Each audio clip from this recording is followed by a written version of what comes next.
So what does it mean to have social skills? And I'll include social skills into dating skills because a lot of dating is socializing, right? You're talking to her, you're conversing, you're getting to know each other. Of course, there's that unique sexual element to it, but a lot of it is social skills, right? And a lot of men's failures in dating amounts to their social skills. But if you're a generally good socializer, you make friends, you know how to have a conversation, you know how to read body language, blah, blah, blah, blah, blah, but you're still having trouble dating, then your problem lies in your dating skills, the very specific things when it comes to dealing with women and expressing your sexual and romantic interest. But what does it mean to have social skills? One, I would say it's the ability to develop the friendships that you want when you want, right? No one's ever going to get along with everyone. It's impossible, no matter how hard you try.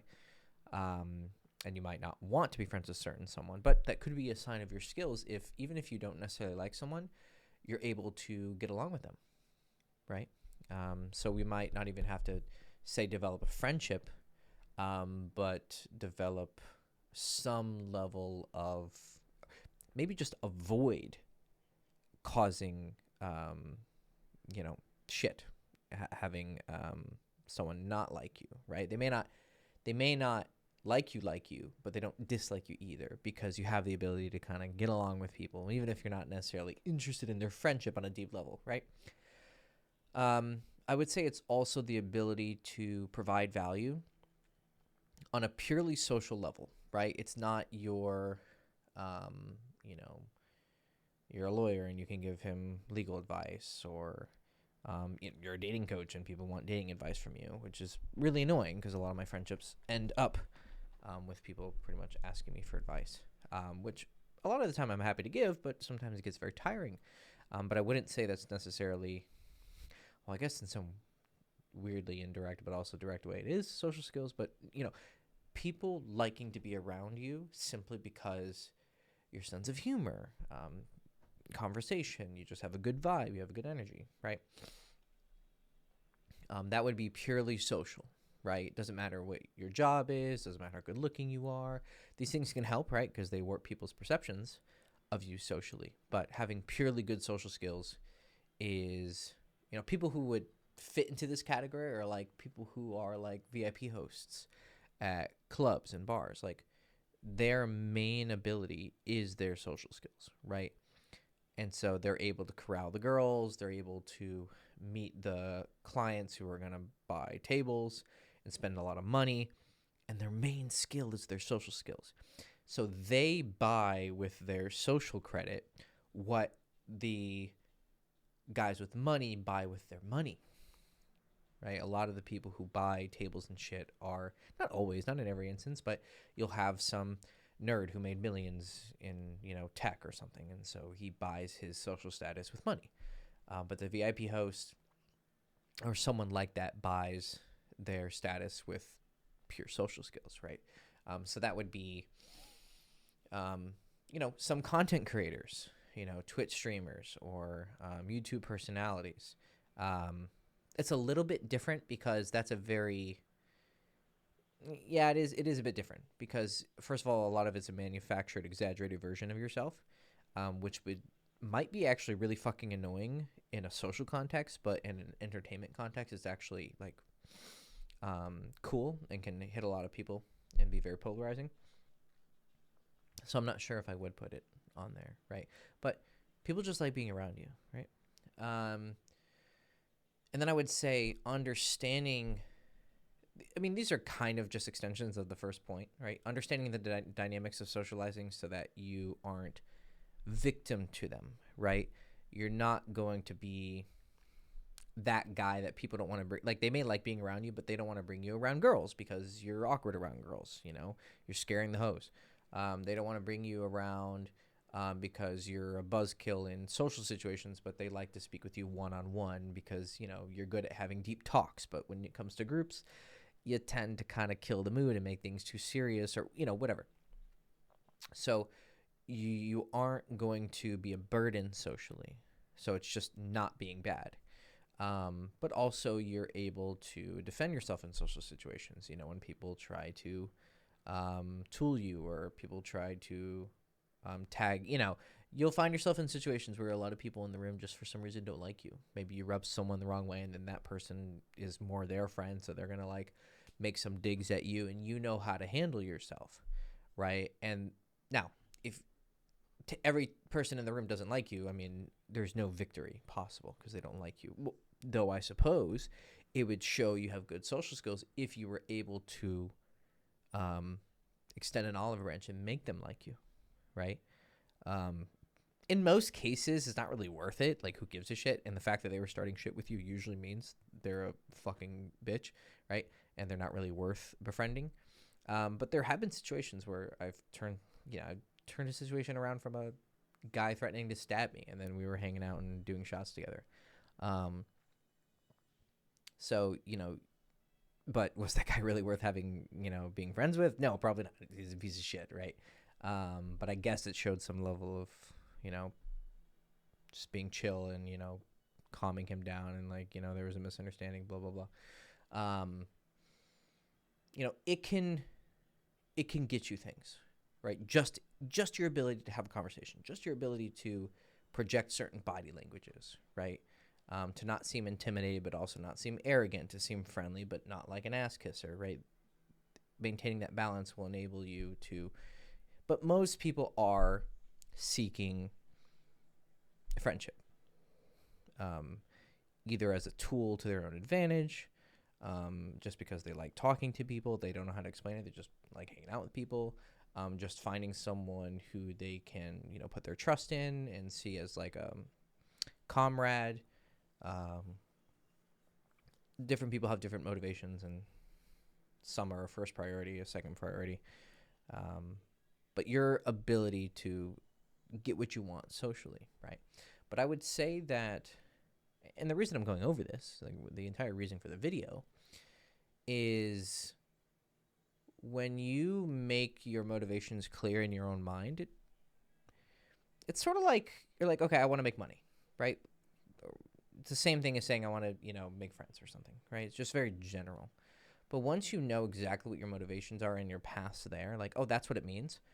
Well, I can explain. When you understand making money is just to either provide a service and charge a lot for it, or have a lot of people who are coming to you for that service, or selling a product that's really expensive, or selling a lot of a product that's either cheap or medium price, and then having your money coming in greater than the money you're spending. It kind of actually makes things much more clear. You're like, oh, okay, so the money coming in, the money coming out, am I a service or a product? Okay, and then how much money am I spending? Reduce that as much as possible, or if increasing how much money you spend increases how much you make, and then the net is great, I'm going to make money, right?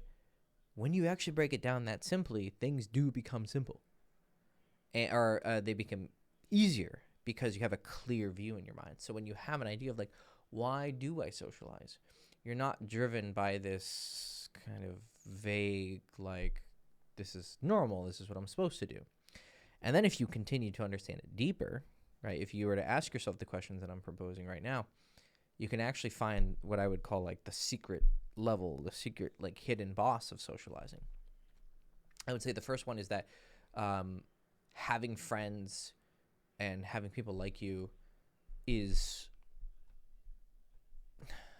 not almost meaningless and not almost worthless. It's not. There are a lot of good things that can come from it. Like, you can have a great conversation with a random person because, of your ability to walk up and just start a conversation with someone random and not be afraid, and, get to know them and be cool enough that they're actually going to like talk to you and blah, blah, blah. Like, cool things can happen. But, I would say that one of the greatest lessons that can be gained from any conversation, right?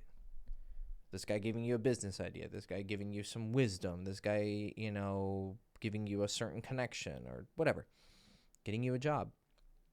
I would say just the knowledge that most people aren't going to give you diddly squat is a very useful, oh, yeah, it really doesn't matter. I don't mean it on a level of like, fuck the world, I don't need people. Like, because a lot of times People can do this as a cope. Like, they're not accepted, they're not liked. Okay, therefore everyone sucks. That's not necessarily untrue, right? A bunch of people could hate you, and you could be in the right, right? You could also be in the wrong. It depends on the context.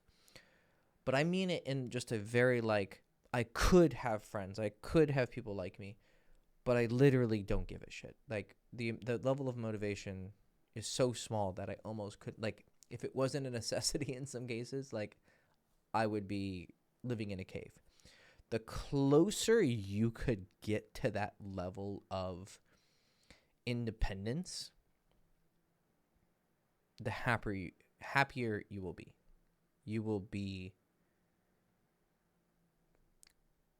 I would say that there are obviously social skills, right? But there's a different part of you that there's an inverse correlation between the less you give a shit about people liking you, the more they actually will like you, right?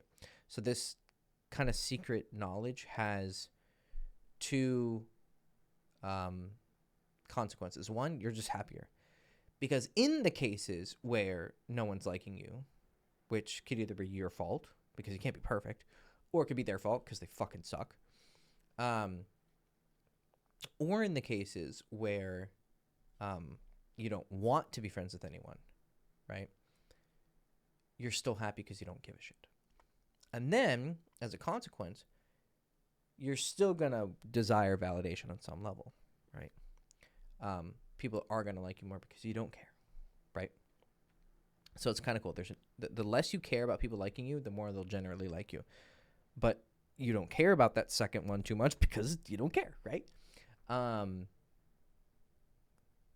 But then there's another one that's very interesting, is that the better you get at social skills, the journey of getting those social skills. One second, my cat is eating incense. Well, I guess that's on her. Fuck my cat. No, I'm kidding. Just making sure she's not fucking putting something in her mouth that she doesn't need to. That's what she said. No. Stop being a terrorist. Here, she can come to the video with me. All right. The second one is that when you are learning social skills, you're going to be forced to erode certain qualities in yourself that are negative, right? That should be eroded, that should be taken out. Here, I'm sure you want a better view of her cuteness. Nana, say hello. No, she says I want to get out. Okay, go. Like,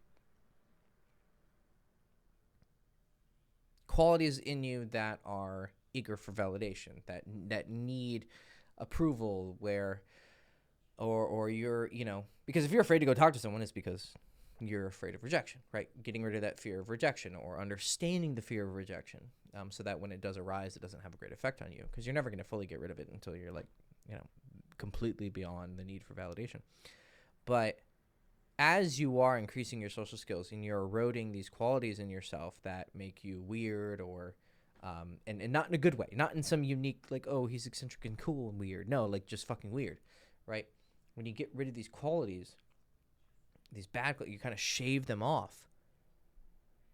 These are things that were inherently wrong with you, like they were flaws, but they expressed themselves through social skills. Like, learning how to have a better dating life and social life, to me, is one of the best therapies that could possibly exist, because it's not just in your head. It has visible results, right?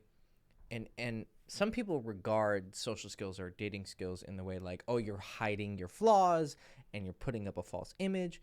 I don't think that, if you're doing it correctly, I don't think that's true at all. I think you're actually changing who you are for the better. You are genuinely improving, because as you are improving yourself, you're actually having to change. Because if you're gonna change the way that you talk, the way that you walk, the way that you ask questions, the way that you talk about yourself, the way that you think about yourself, the way you think about others, when you are actually changing these things, they are going to have a deep, in your bones, in your balls, transformative effect on the way that you are. the way that you walk, the way you talk, and the way you think. And a lot of things that you would think are solved through, therapy or meditation can actually be solved through just raw dogging this. I gotta put her outside. She's being a fucking terrorist. She's knocking shit over. Just very in a very raw way. I like the phrase raw dogging, so we'll go back to it. But I kind of lost my flow when I had to grab my cat. Oh, okay. Now you want to be chill? Oh, you're just sitting there looking at me like a fucking cutie. You're just raw dogging the process, and because there's no bullshitting here, right? It's very real, right? This person made you upset, or you made this person upset. There are real stakes of friendships or potential girlfriends or wives and families, right? There are real stakes here, and you can see the results of your actions or the actions of others. And these show us really what's going on in our minds and in our hearts. And so I think that this social game teaches us so much. The more you understand other people, the more you understand yourself. The more you understand yourself, the more you understand other people. So I would say that this, in addition to like just not giving a shit anymore if people like you or not, is such a freeing, liberating thing. But I would say that at the end of the journey, or like when you're skilled, you're essentially saying, I could have a lot of friends, but I don't care, because one of the things you learn is that most people aren't worth being friends with, because they're not. I mean, this is just a genuine statement that I'm very confident in saying. It sounds fucking antisocial and lame and nerdy, and it sounds like that cope kind of like, oh, fuck everybody, but like it's just reality, right? So you could be friends with all these people, but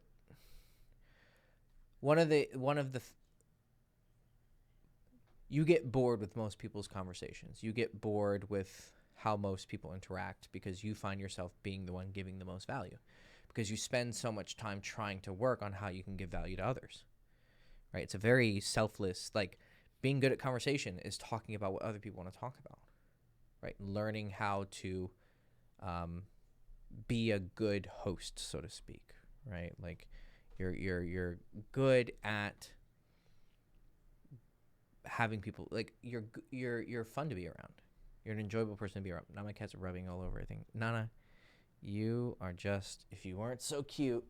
All right, now you're purring. Let's see if you're going to calm down a little bit. There we go. Can you hear her purr? I don't know. Maybe you can. She's such a cutie, despite being a terrorist. So, yeah, I would say that just not giving shit if people like you or not, realizing that most people aren't worth hanging out with, which they'll both, feed each other. And then getting rid of those qualities of yourself that are expressing themselves on a social level. It's really just, I know I've repeated myself a couple times, but there's a reason to that. Like, this is a lot deeper than you think. It starts off like, I want to be able to get a girlfriend and not be a loser virgin, or, maybe just be better, like, hey, I just broke up with a girl, and so I want to, get back in the game, or, I want to have a better social life. It starts with something that's simple, and then it gets really deep.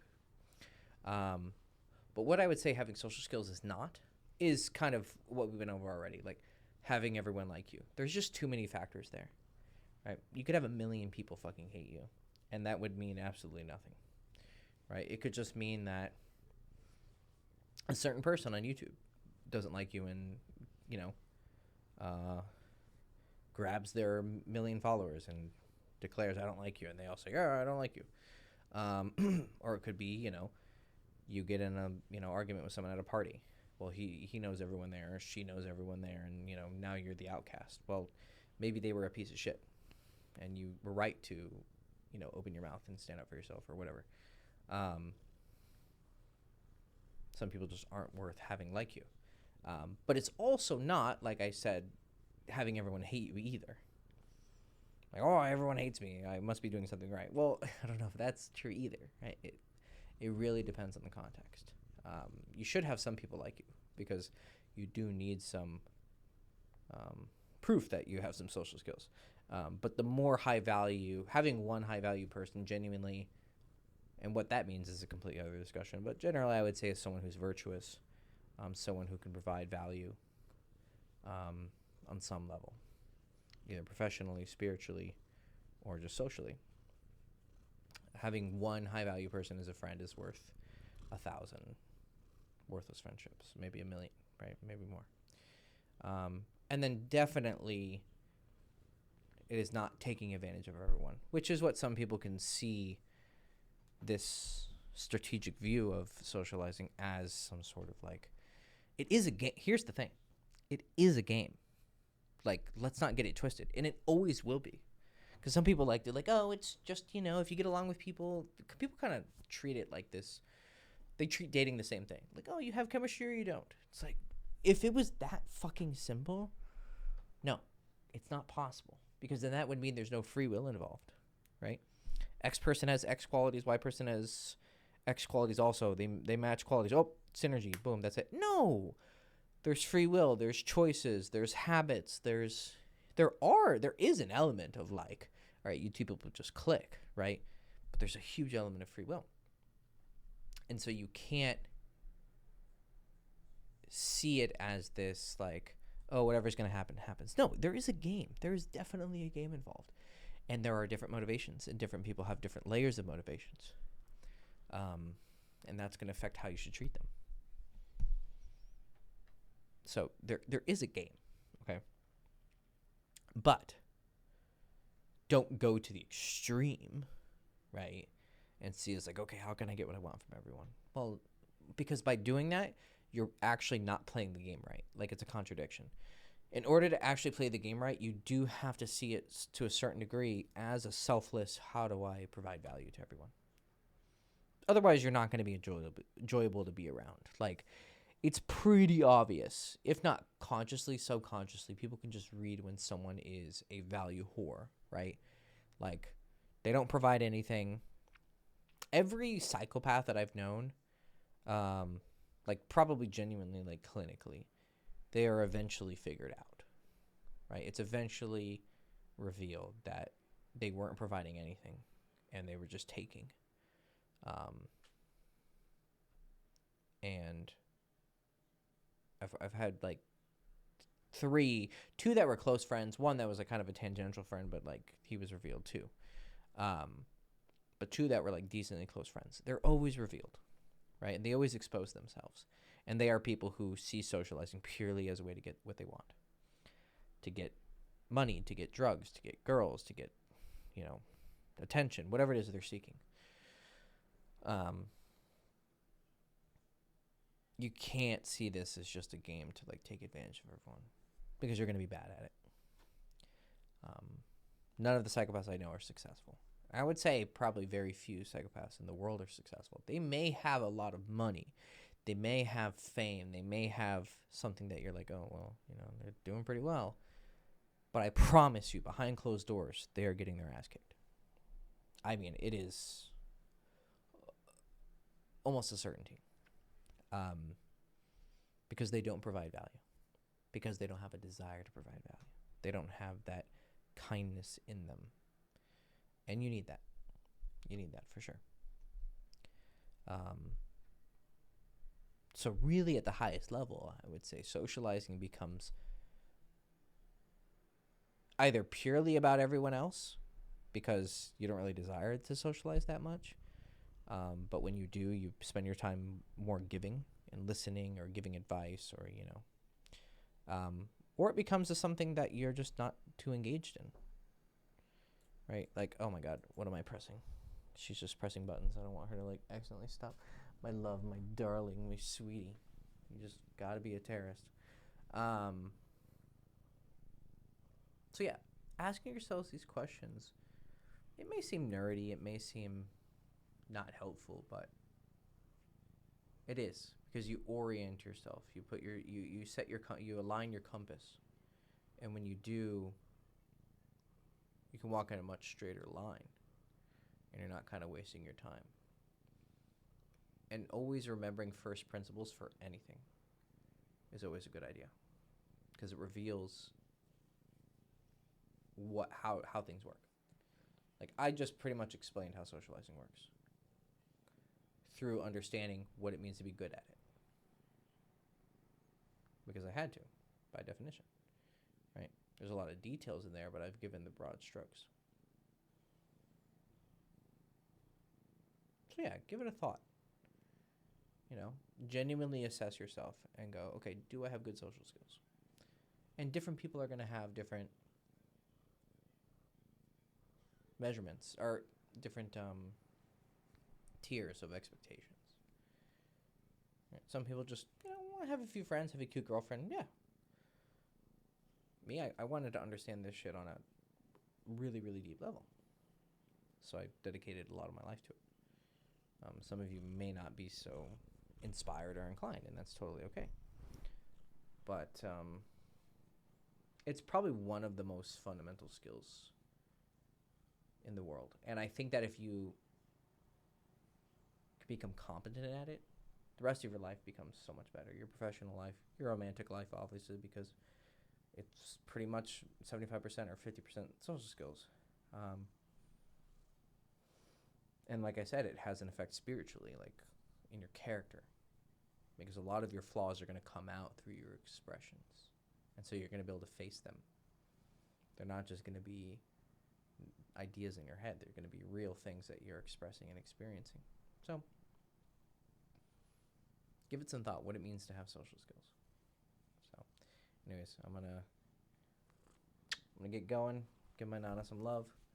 Say bye, Nana. Bye. All right, guys. Best of luck. See ya.